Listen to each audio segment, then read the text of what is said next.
Բանակցությունները դժվար էին, բայց գործնական։ Ժնևում անցկացված եռակողմ հանդիպումից հետո այսօր հայտարարել է ռուսական պատվիրակության ղեկավար Վլադիմիր Մեդինսկին։ Ռուսաստանը, Ուկրաինան եւ Միացյալ Նահանգները երեկ էին սկսել եռակողմ բանակցությունների երրորդ փուլը, դադարեցնելու Ուկրաինայում արդեն 4-րդ տարին ընթացող արյունալի պատերազմը։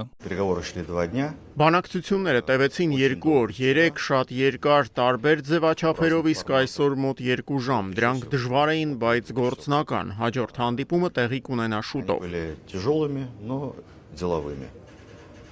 В ближайшее время состоится следующая встреча. Մեդինսկին հրաժարվել է պատասխանել լրագրողների հարցերին։ Երեկվա հանդիպումից հետո ԱՄՆ նախագահի հատուկ բանագնացը հայտարարել էր, թե կողմերի միջև երկխոսություն հաստատելու նախագահ Թրամփի ջանքերն արդյունք են տալիս եւ նշանակալի առաջընթաց կա բանակցություններում։ Սթիվ Ուիթքոֆը սոցցանցում գրել էր, որ երկու կողմերն էլ համաձայնել են նոր տեղեկություններ փոխանցել իրենց ղեկավարներին եւ շարունակել աշխատանքը համաձայնության հասնելու ուղղությամբ։ Սակայն ռուսական պատվիրակությունում France Press-ի աղբյուրները հայտնել են, որ երեկվա հանդիպումը շատ լարված է անցել։ Ամերիկյան Axios-ի լրագրող Բարակ Ռավիդն իր հերթին սոցցանցում գրել է, որ բանակցությունները մեջբերում են դոփում են տեղում ռուսական կողմի դիրքորոշման պատճառով, որը ներկայացրել է պատվիրակության նոր ղեկավար Վլադիմիր Մեդինսկին։ Թե կոնկրետ ինչ է պահանջել Մեդինսկին, լրագրողը չի մանրամասնել, սակայն մինչ այդ հայտնի էր, որ քննարկվելու է նաև տարածքների հարցը։ Ուկրաինայի նախագահը Axios-ի նույն լրագրողին տված հարցազրույցում ասել է, որ ուկրաինացիները չեն ընդունի որևէ համաձայնագիր, որը կներառի ուկրաինական զորքերի միակողմանի դուրսբերումը Դոնբասից եւ տարածաշրջանի հանձնումը Ռուսաստանին։ Մարտիկ դա երբեք չեն ների, երբեք։ Նրանք չեն ների ոչ ինձ, ոչ էլ Միացյալ Նահանգներին, ասել է Վլադիմիր Զելենսկին եւ դժգոհել, որ Դոնալդ Թրամփը միայն Ուկրաինային է կոչանում զիջումների գնալ խաղաղության հասնելու համար, հավելելով, որ դա արդար չէ։ Զելենսկին նաեւ ասել է, որ ուկրաինական բանակցային թիմին հանձնարարել է Ժնևում բարձրացնել Ռուսաստանի նախագահի հետ իր հանդիպումը կազմակերպելու հարցը, քանզի տարածքային հարցերի շուրջ տարաձայնությունները կարող են լուծվել միայն Վլադիմիր Պուտինի հետ հանդիպման միջոցով, ասել է նա։